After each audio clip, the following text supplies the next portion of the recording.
everyone, it's Artie from Human Chapters. I'll tell you a bit about human chapters. Humans are living narratives with a past, present, and future. These narratives constitute of a number of chapters across a lifespan. The aim of these conversations is to highlight a chapter of the narrative and unpack its connections to other chapters. I don't care whether people are natural storytellers, but I truly do believe each one of us has a worthy story to tell. Here's an acknowledgement to country. We acknowledge the traditional owners of the land which now comprises Greater Shepparton. We pay respect to their tribal elders, past and present and emerging. We celebrate their continuing culture and we acknowledge the memory of their ancestors. Today, we are going to be talking to the lovely Abbey, and her chapter is Return to Self. I'll pass on the floor to Abbey to introduce. Hi, Artie. Hello, everyone. Thank you so much for listening or watching. And Artie, thank you so much for asking me. It's been a while that we've been organising this, but I really appreciate it and this platform of communication. Yes, I'm Abbey Stanbrook, and I wanted to do Return to Self. And when we were talking about it, I sort of realized this morning that it's actually not what I thought it would be in a way. It's something kind of surprising, but that's a bit of fun. And yeah, I hadn't really thought about it too much. And when you asked me, I thought, oh, that could be something good to talk about, a chapter. Yeah, beautiful. So, Abby, take us through what is Return to Self and your journey. Yeah. So it's such a great question. This morning I was laughing at myself as I was kind of reflecting on this question and why I brought it up, and I ended up just chuckling, going, oh, okay, the way I've returned to myself is actually via connection with others. And I was just like, bah, ha, ha, ha, ha. You know, when people say, yeah, or talk about returning to self or coming home or that type of thing, the way that I've transitioned through it so much more deeply over the last few years, especially, has been actual connection with others, has really instigated it and really allowed it to flourish. And I feel so much more connected to myself because of my connections with others. That's beautiful. So, Abby, so with Return to Self, it's when you talk about the connections with others, what have you discovered along the way? But what triggered these connections with others? Yeah, well, after my second child, especially, I had a really hard time emotionally and physically. I had a lot of symptoms of distress and anxiety and sleeplessness, and I felt like a lot of balance was out of balance, so a lot of imbalance, I guess. And I came across aware parenting, which is what I'm practicing now as a coach, and also a few other kind of healing modalities that brought me back to my body. And after I started that, and I was in connection with others who sort of walked me through it or taught me or listened to my expression or helped me engage and sense my body senses and track my body senses and processes, then through connection, then I was able to really like complete some of that. I call it stored survival energy. And I was really amazed at how that connection, somebody kind of holding that space or holding that container is another sort of term for it, via that, then through that and after that, and now even, like, it's still a dance. I still need connection with others to then connect back with myself. It's such a, I guess it's such a sort of holistic way of looking at it in a way.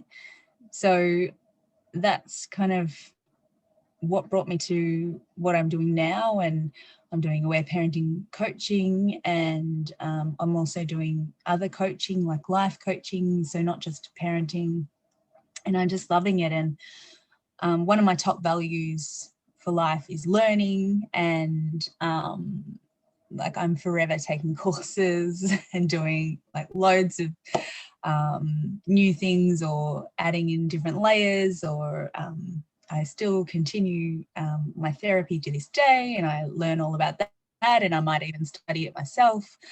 So yeah, that's sort of how I came about it. Wow. So, leading on from there, tell us a little bit more about aware parenting. Yeah, sure. Aware parenting is developed by a Swiss American psychologist, Dr. Aletha Salter. She's written 5 aware parenting books, and they are based on attachment parenting, which promotes caregiver and baby and child close bonding in a biological sense, but also allows for basically trauma healing, in the sense of stress or overwhelm for either the parent or the child can be really held in compassionate regard. And humans, and especially babies and children, have innate and instinctual knowledge. It's unconscious knowledge how to come back into balance if they're in the correct environment and the attuned presence of their care provider. But the care provider also has to have that model to them too, in order to provide that for the babies and children. And it's a lovely, beautiful, framework, really, because each family is so different. It's a framework to use tools and get emotional support, and we use so much play. There's a part of it called attachment play, and it's really connection-based parenting in a way that allows for humanity, human feelings like sadness or anger, or it also allows for nervous system responses like fight and flight and freeze and fawn and those types of things. If you've come across those, it's a way to, and a lot of it too is experimenting. So we, as care providers, we try one thing one day and that might work that day. We might elicit cooperation, or we might have a laugh, and then the next day we try it again and it doesn't work. So there's lots of movement, and it's about trusting your own instincts and listening to what feels good for you and your family. And also, one of the beautiful parts of it too, which I find so space providing, is that we get a chance to really repair with our children if either there's been a rupture of some sorts. And that's one of the most profound things I think we can model, and also provide for ourselves, and get that sort of, we almost like reparent ourselves as we go along, and repair with our kids or with our relationships when there's been a rupture, and being in an authentic sort of manner, not a forced, you have to say sorry now because whatever happened. It's more in a way of, well,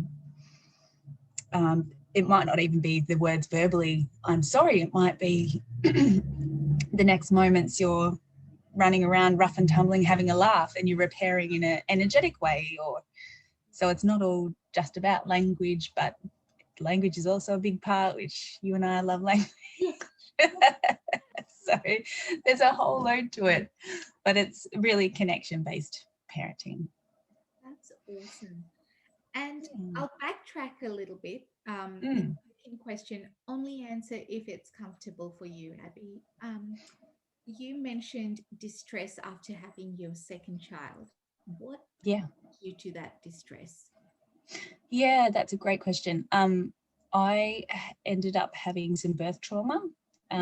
So with both my children, they were born via cesarean, and that was not something I had thought about it, but I definitely didn't want it to happen for either of their births. And interestingly enough, the second time, was much more painful and much more, it wasn't as like it, neither of them were really like hell's bells emergency, but the second time I really noticed my body just was in distress. Like I felt like sensations of like whirling inside, and this was even while I was still in the hospital, and people would visit and I wouldn't be able to express how just absolutely horrid I felt, because at the same time I had my lovely beautiful daughter there and I was bonding with her, and you know, thankfully those types of things were happening, but my other relationships were just sort of chaotic on the inside, but on the outside I guess I was probably in what you call like a functional freeze. I couldn't eat, I was having heartburn, and yeah, like so many symptoms were coming up, and I couldn't sleep even though I was really tired. And yeah, so that I don't know if many people, look, I'm sure many people do experience birth trauma, and it may not be in the same way. Like even if you don't have a surgical birth or an emergency or something, it can still be quite an overwhelming process that lots of women need support for, that potentially our culture and society doesn't actually revere or respect, or you know, even things don't allow for it. Like at the moment, I don't know if it's still going on, but only one birthing attendant in a hospital is allowed to attend and stuff like that. So people are having to choose between their partners and their doulas or their midwives that they want and things like that. I mean, midwives still work in hospitals, but private ones.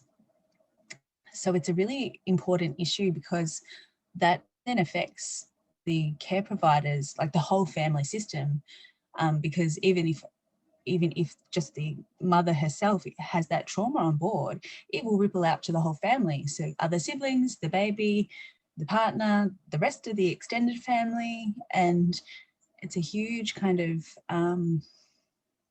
maybe it's not so much an elephant in the room, but I don't know if many people you know, talk about it or feel safe enough to talk about it, or even aware that perhaps some of their feelings or distresses are even related to that. Yeah. But I do see, at the same time, I do see a lot more people kind of talking about it, and more sort of articles and awareness on social media and things like that. And that's probably just the things that I follow as well. Yeah. And so, Abby, the actual trauma at birth for the second child and the flow on ripple effect of trauma, how long did that last? Is it still there? And how did you get support for yourself? Yeah. So immediately I knew that I was deeply affected by it immediately. And there was a few things that happened in the subsequent nights at the hospital too that affected me, which was not ideal. And yeah, so I definitely knew something wasn't right then. And when I remember when my daughter was 2 months old and my son was 2 years old, that's when I found the aware parenting and hand in hand parenting, which is quite similar. And that's when I was like, oh, finally, I know what this is talking about. I know what it's saying in terms of like children and humans kind of need to cry at times, and you know, physiologically, you know, we can complete some of this kind of survival energy. And so for, you know, I still do practices to do with that, you know, either listening to myself or being listened to with my emotions.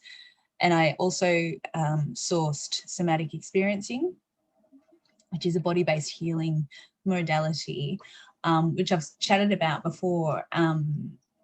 It is developed by Dr. Peter Levine. He's an American doctor, and he realized too that humans have the capacity and capability of tapping into their instinctual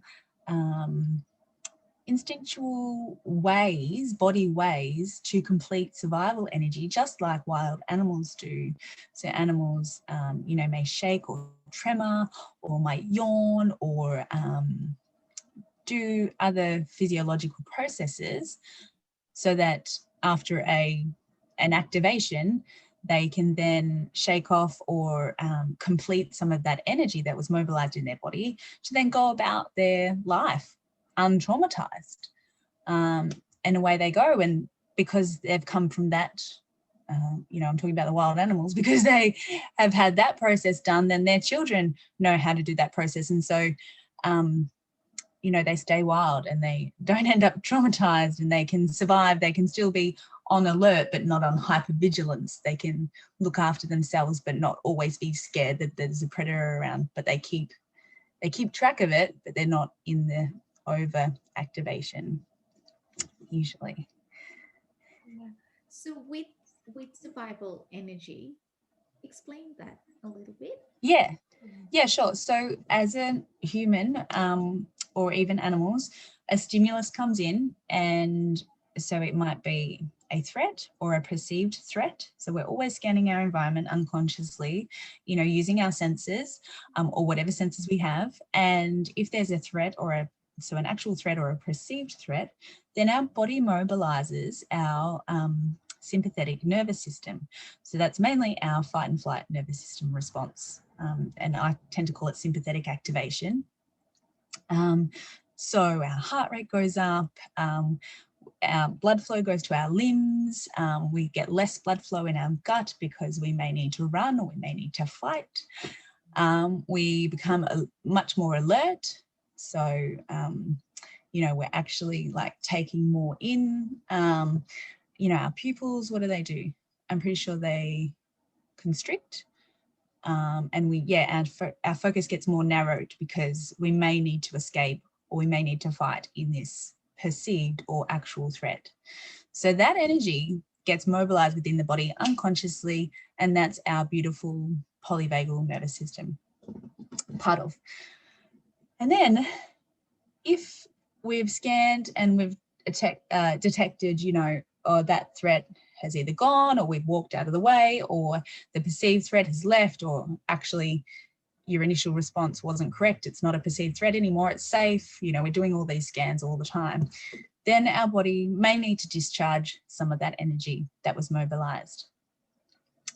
And that can be in various ways. That might just be talking. It might be a stretch. It might be a little tremor that you may not even notice. It might be crying. It might be, any sorts of, I don't know, sort of release, I guess, or it might just be engaging with someone. So another human's around and you engage with them enough that your body comes back into balance. You've locked eyes, you've had a smile, or you've conversed or something like that. But here's where the polyvagal nervous system comes in.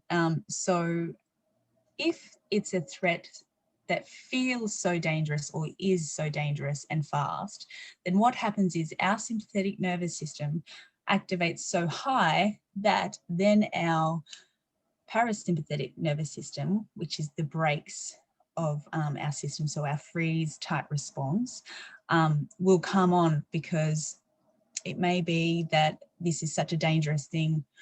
Your nervous system goes up, up, up, up, and then parasympathetic comes on, and that's the freeze. Okay. So we might need to go into we may not be able to run away because we're so scared. And that's like what people call like the death feigning response. And it's an unconscious nervous system response. So I actually find this knowledge quite compassion giving, because, for my, particularly with my birth traumas, not many people would have known how distraught I was on the outside, because I was actually like still and quiet, and I was just surviving, and I think a lot of trauma survivors and trauma thrivers could potentially relate to that. And also the other response that can happen too, and can happen with women as well, is we might go into a bit of it's a freeze, but with a bit of tend and befriend in it. So we want to survive this perceived threat or actual threat.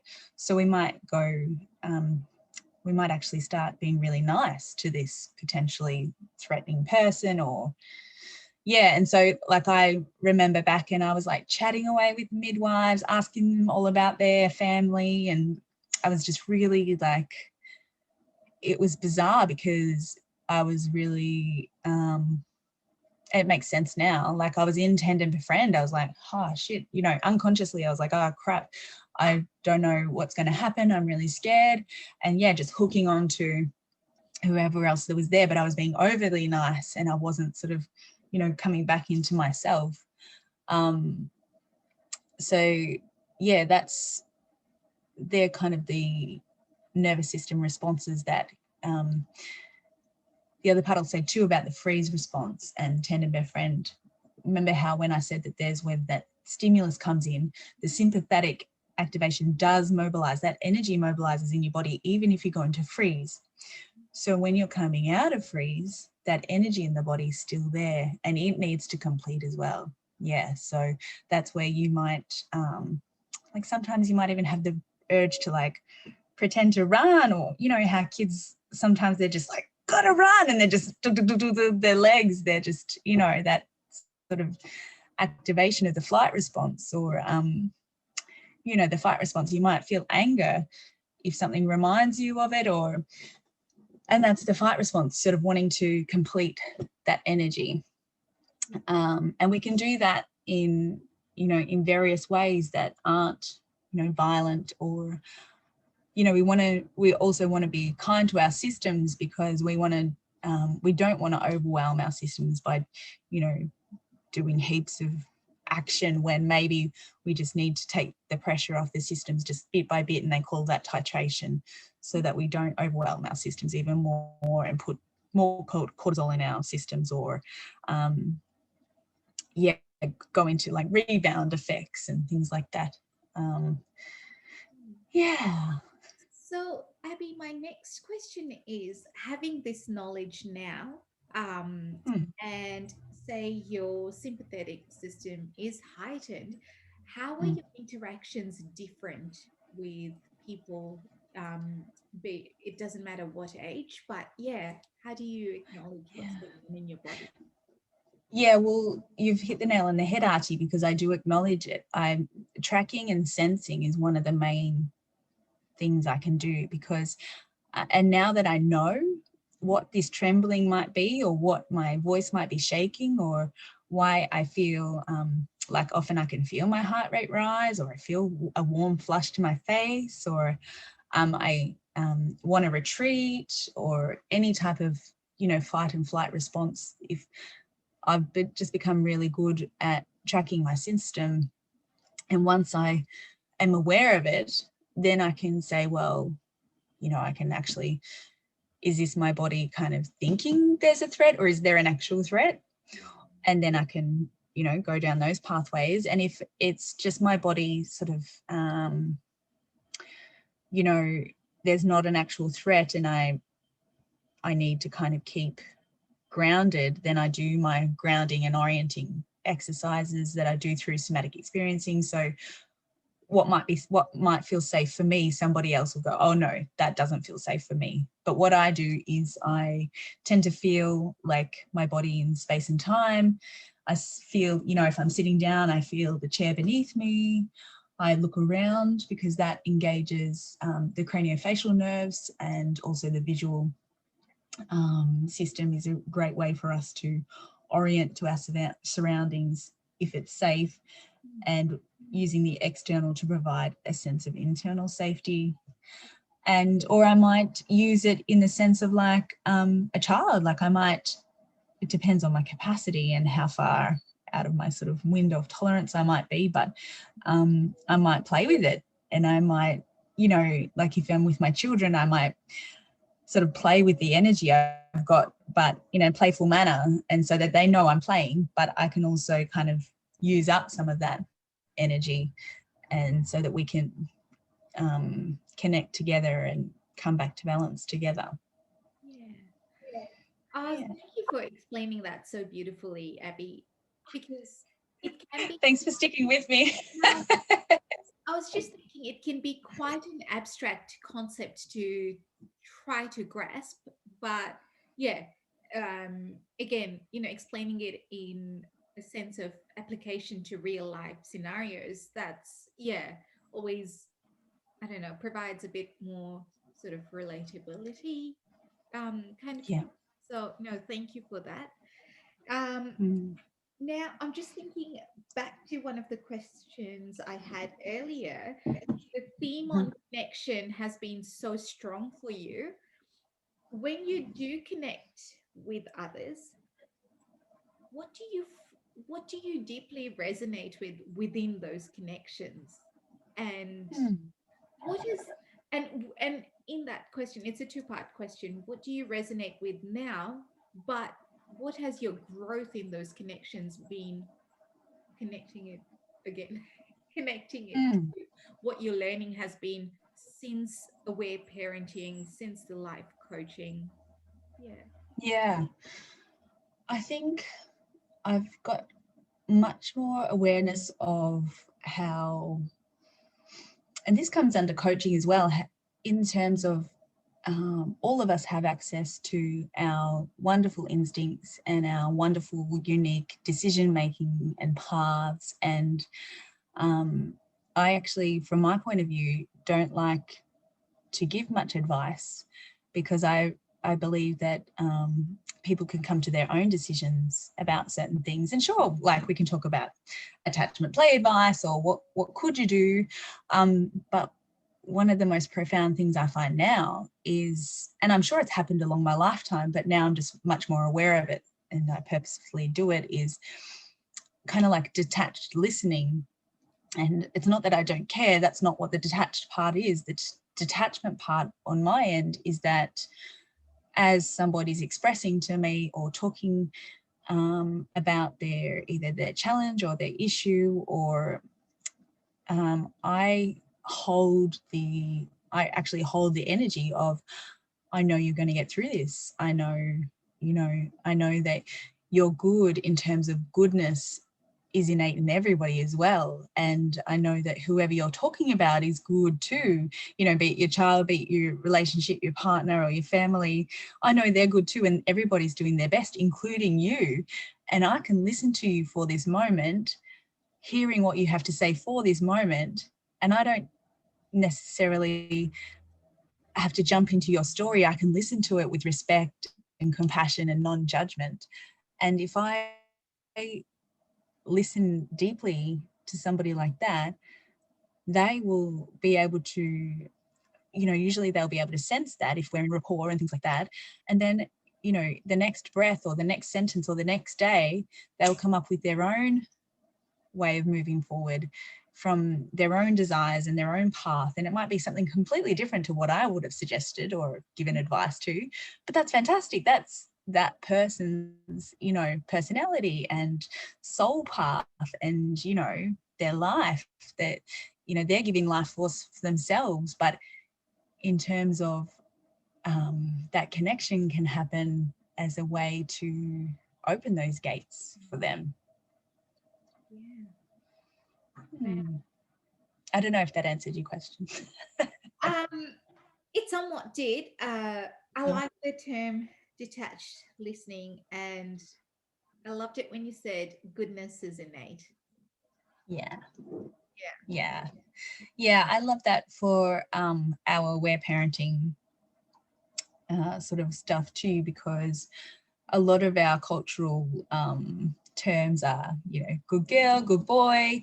And I don't really resonate with that anymore because I was a very good girl and I was a really well-behaved child. And I was also probably quite overwhelmed at times. I had asthma as a child and things like that. And I didn't have the capability to express, all emotions. So when and I try not to say that to like my children or children I know in terms of, oh, well done, good such and such for this good behavior. I just blanketly think all people are good, where, but I do still need like firm boundaries so that I don't get taken advantage of by children or adults or whatever. But, you know, and to be sovereign in my being. But yeah, I guess I'm an eternal optimist. I think all people are good and we're all made of nature and we're all made of the same stuff in the universe, and we are all like interconnected, and I feel that and I believe that, and I'm happy to believe that. Absolutely. Yeah, Yeah. so wonderful. And so tell us a little bit more about your journey. So you've done aware parenting. You Yeah. mentioned life coaching. Yeah. Yeah. So Yeah. I'm sort of heading more into that right now. I still do the aware parenting and I love aware parenting coaching, but at the moment I've been studying neuro-linguistic programming with Hayley Carr in her Be Your Own Coach course. And it's been like, I think I started November or December last year. So it's been amazing. And there's a few things that I've known about before, but I've just been able to really expand on in them. And just simple things like how, as humans, our world perception is made up of like, I think it's 7 plus or minus 2 like set of filters, they call them. And we can change those filters to then perceive the world in the way that we want to. And it's like, why isn't this stuff taught in schools? And maybe it is these days, I don't know. But so one of our filters is our beliefs, and another filter is our values, and there's quite a few others that I can't remember off the top of my head. But when I really sort of sat down and reflected on my beliefs, I was amazed at how these sort of that were used to be just unconscious beliefs came up. And I was like, oh, you know, for example, I used to believe that parenting was hard. And so that then meant that my perception was, and the way parenting was happening was hard. And sure, now it still can feel really challenging or stretching or hard at times, but I'm working on my belief. And when I choose and have willingness and space and capacity to believe something else, then my perception can clock onto that, and I can notice that more, and that will come more and more into my life. And that just kind of blew my mind, really, like those so simple transitions and like nuances in language and in questioning and values as well. Like, I mean, the way that I spend my time, like learning is really high in my values, but I can also now choose to have like income being high in my values, or you know, another one for me is health. Like in my spare time, I love to exercise and stay healthy and things like that. And I can choose where to put my attention in other ways so that, you know, to sort of broaden my values expansion, I guess, and change my life really in kind of simple but profound ways. Yeah. Um, you mentioned language and questions. Uh, Yes. would you like to go a little bit deeper into it, if you're permitted to, or just your Yeah. learnings and sort of what your light bulb moments during these learnings? Yeah. Yeah. Um, so at the moment and for the last few years, I love to question everything about myself and, you know, about the world around me. And I guess that led me to, like, I can't remember if I said or not, but I used to work as a nurse, No. and now I don't. Yeah.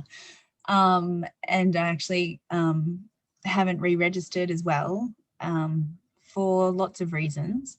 But one is that um, I'm really enjoying I guess it's almost like there's a part of it that's a bit rebellious, like just questioning everything and doing what lights me up inside and following my passions right now. And I'm so grateful I've got like some time and space to do that.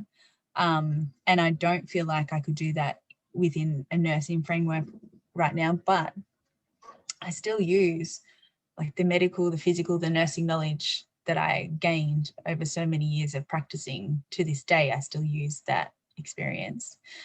But I do love to question, and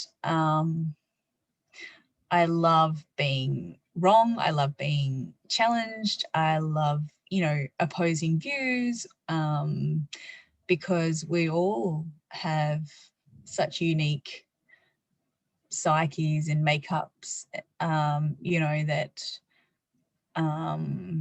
I guess I'm comfortable in myself to know that even if I'm right or wrong, I'm still good. And I can see that in someone else.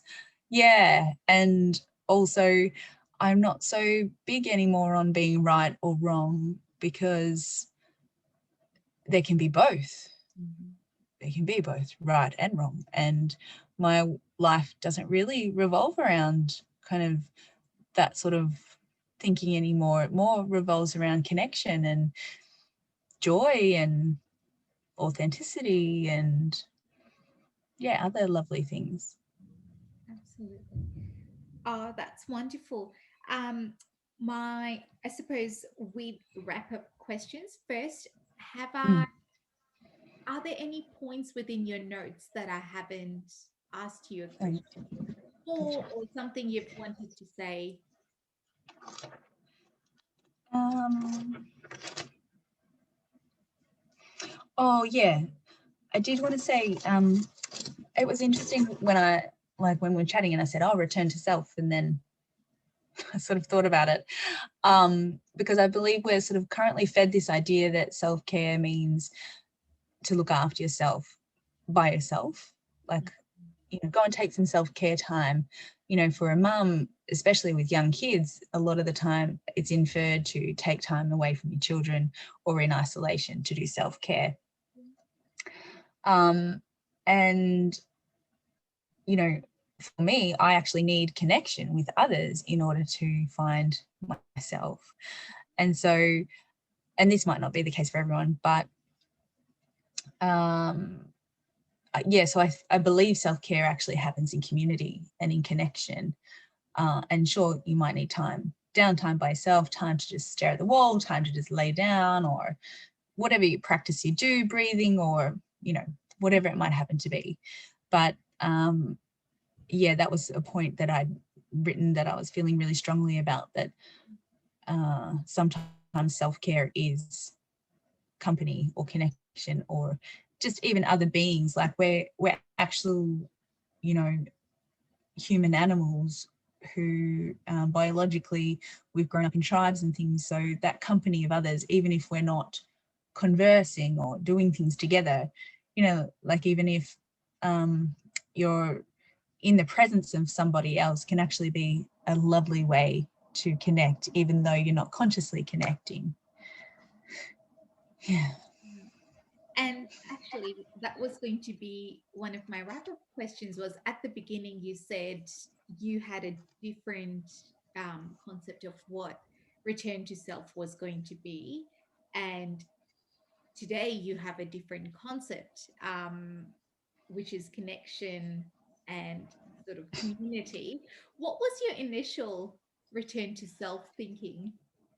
I don't know. It was just funny. Like, I was just laughing at myself. I think originally there was this feeling of, reflecting on the inside and going really deep with yourself and yada, yada, yada. And then your great, great, gorgeous questions. I realized how I was able to do that. It was like, I couldn't do that off my own back. I had to be in rapport with others and have that connection with others first before I could then, be in deep reflection with myself and go inwards and, listen to those parts compassionately, or find different archetypes or parts of self that were there wanting to be heard. And I was just like, oh, that's so funny. It doesn't necessarily come from me. It's come from someone else first. And here I am calling it self.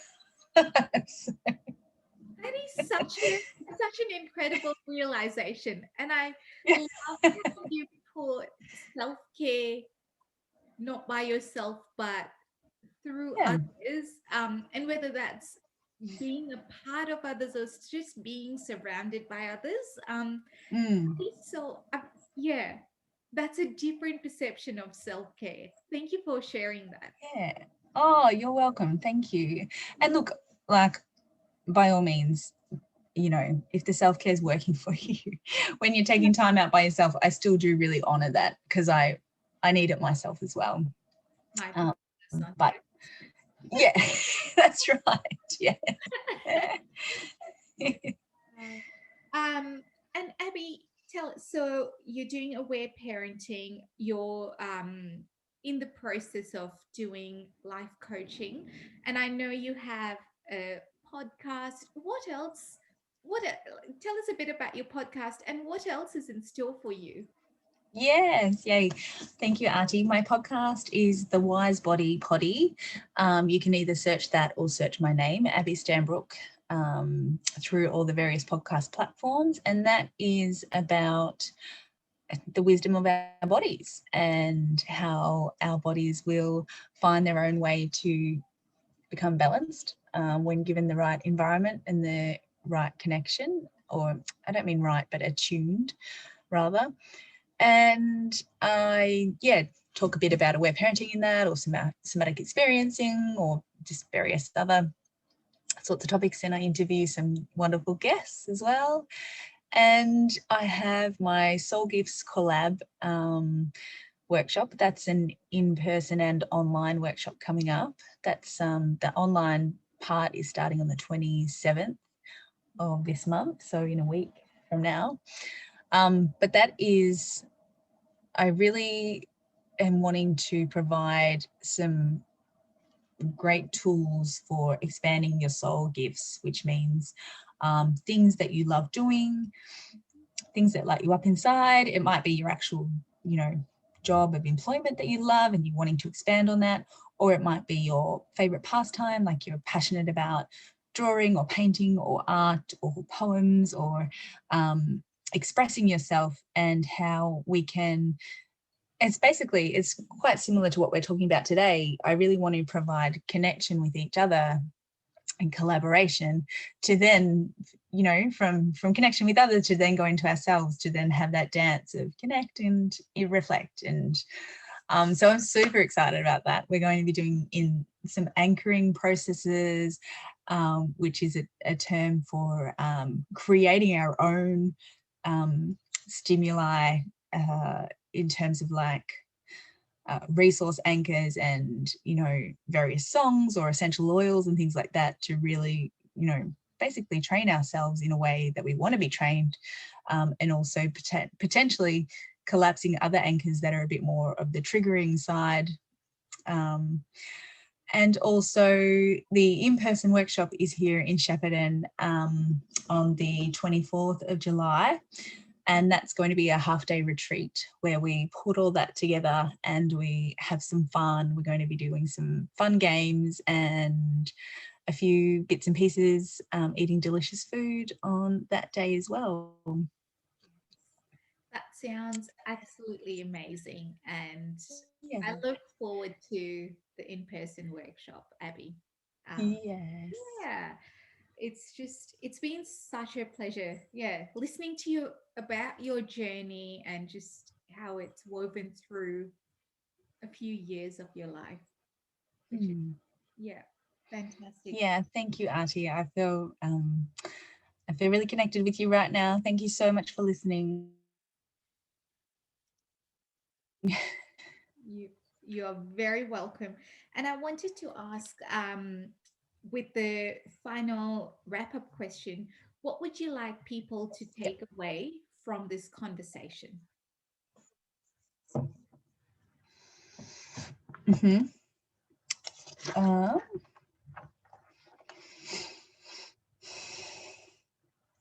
so I really believe that if we, as humanity, could um, kind of work on and complete a lot of our stored survival energy, then there would be a lot more balance in not just humanity, but in our ecological structures, in our resources and our social structures, and we would probably find more regenerative ways to live and come more into connection with one another. And yeah, it's known as well, things like addiction and even chronic illnesses, chronic conditions, when you do complete stored survival energy, those sorts of things like fall away, or they're not as prevalent. So I really have this vision of a more balanced humanity. And also I see it happening now. Like I see regenerative communities, you know, coming with food and connective sort of like village style living and things like that. So they're already taking place now. And I live some of it too now. So that's a wonderful vision that I already kind of see in fruition and, you know, wish to expand and wish for more. That's awesome. You actually sort of answered the final question of what the utopic version of this world. Oh, yeah. Yes. Yes. Yeah. That's, yeah, exactly. That, yeah, the utopian sort of version of this world for me would be that, yeah, we have capacity uh, to allow for, yeah, completion of the stored survival responses, and that then allows each individual to thrive really. And because when you do complete some of that survival energy, you're not always trying to keep the lid on. It can be so tiring, and our body, you know, our kidneys and adrenals get fatigued because they've been pumping out cortisol, you know, so much. So when we let the steam out of the pot a bit at the time, then our bodies can just kind of relax and reset and thrive, and it will affect our whole communities. Beautiful. Abby, thank you so very much for taking the time and effort and energy to have this conversation today. And for everyone that's going to be listening in, thank you very much for engaging in this conversation. Please feel free to share it with whoever might connect. Yeah, I found it really interesting just listening to a few different concepts and seeing where they sort of apply to my life, in a sense. So thank you for that, Abby. Thank you, Auntie. No I worries. appreciate it. All right. Thanks, guys. Okay.